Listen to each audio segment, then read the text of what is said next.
नमस्कार, Reena home kitchen तर्फे तुम्हा सगळ्यांना संक्रांतीच्या खूप खूप खूप शुभेच्छा। हे वर्ष नवीन वर्ष जे आहे पहिला सण तुम्हा सगळ्यांसाठी सुख शांती आणि भरभराटीचा हो। तर मी संक्रांतीसाठी जे आहे तिळगुळचे लाडू केलेले आहेत। मी हे प्रमाण वाटीप्रमाणे आणि किलोप्रमाणे दोन्ही याच्याने सांगितलेलं आहे।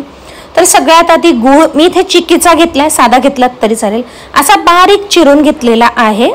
आणि इथे 2 वाट्या तेल घेतलेलं आहे, 2 वाट्या गूळ घेतलाय आणि 1/4 कप इथे शेंगदाणे घेतलेले आहेत। या वाटीने मी तीळ मोजलेला आहे।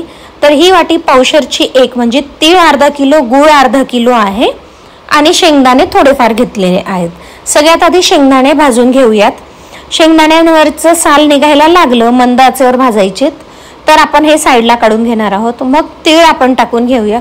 तीळ सुद्धा 3 ते 4 मिनिटं लागतात, फार वेळ लागत नाही भाजायला।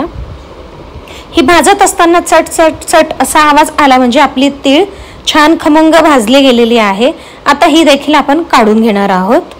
आता शेंगदाण्यांच्या वरचं जे साल असतं ते काढून घेतलेलं आहे आणि अशा पद्धतीने मी थोडेसे ओबडधोबड असे कुटून घेतलेले आहेत, म्हणजे अर्धवट शेंगदाणे करून घेतलेले आहेत जाडसर। आता आपण पाक करायला घेऊया। 1 चमचा तूप घेतलेला आहे। तूपने ना याला लाडूला शायनिंग पण छान येते आणि चव देखील छान येते। त्याच्यामध्ये गूळ टाकून घेतलेला आहे।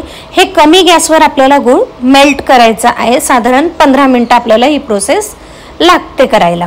आता याच्यामध्ये 1 चमचा पाणी घातलेला आहे। पाणी घातल्यामुळे काय होतं ना की गूळ पटकन मेल्ट व्हायला मदत होते आणि कढईला चिटकत सुद्धा नाही आणि गूळ एकसमान पटापट मेल्ट होतो, म्हणून मी पाणी ॲड करत असते जेव्हा पण आपण गूळ मेल्ट करतो।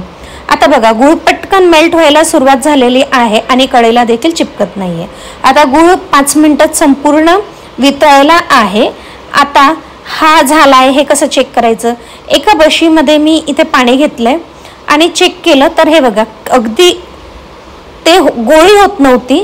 आता पुन्हा मी चेक करते। आता पुन्हा मी 5 मिनिटांनी पाक घेतला। पाकचा कलर सुद्धा बऱ्यापैकी चेंज झाला आणि याची जेव्हा गोळी व्हायला सुरुवात होते, नरम गोळी होते आणि ती हाताला सुद्धा चिपकत नाही, म्हणजे आपला हा पाक रेडी होण्यात आलेला आहे। अजून 2 ते 3 मिनिटं हा पाक होऊ दिला आणि मग मी गॅस बंद करून घेतलेला आहे। आता तीळमध्ये शेंगदाणे मी ॲड करून घेतलेले आहेत आणि हा जो गुळाचा पाक आहे ना मी हा गाळून घेणार आहे, कारण की गुळमध्ये खूप इम्प्युरिटीज असतात।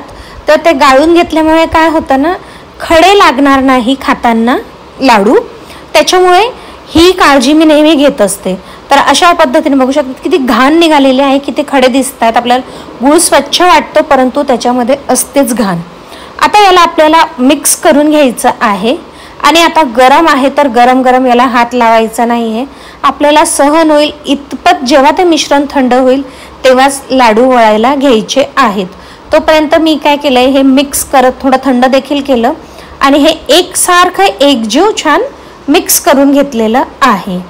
आता मी काय करणार आहे ना, पाणी घेणार आहे आणि ते पाणी हलकंच फक्त एकदम हलकं हाताला लावायचं आणि लाडू वळून बघून आता याचा लाडू बनतो आहे, म्हणजे माझं मिश्रण परफेक्ट आहे।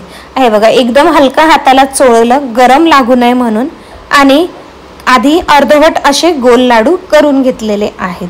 अशा पद्धतीने मी सगळे लाडू करून घेणार आहे आणि नंतर या लाडूला पुन्हा एकदा शेप देणार आहे। आधी फक्त कितपत आकार हवा आणि याला एक हलका आकार दिलेला आहे, हे बघा अशा पद्धतीने। आता पुन्हा याला एकदा आपण सगळे लाडू झाल्यानंतर शेवटी परत एकदा असं 2 ते 3 वेळा तुम्ही लाडूला आकार द्यायचा आहे, तेव्हा जाऊन तो कुठे गोल बसतो आणि परफेक्ट गोल असा लाडू येतो। तर अशा पद्धतीने मी संपूर्ण लाडू जे आहेत ते करून घेतलेले आहेत। हे लाडू अंदाजे माझे 50 लाडू झालेले आहेत, अर्धा किलोमध्ये लहान साईजचे। आता हे लाडू रेडी झालेत, बघा किती सहज ते तुटत आहेत आणि मऊ सुद्धा झालेले आहेत।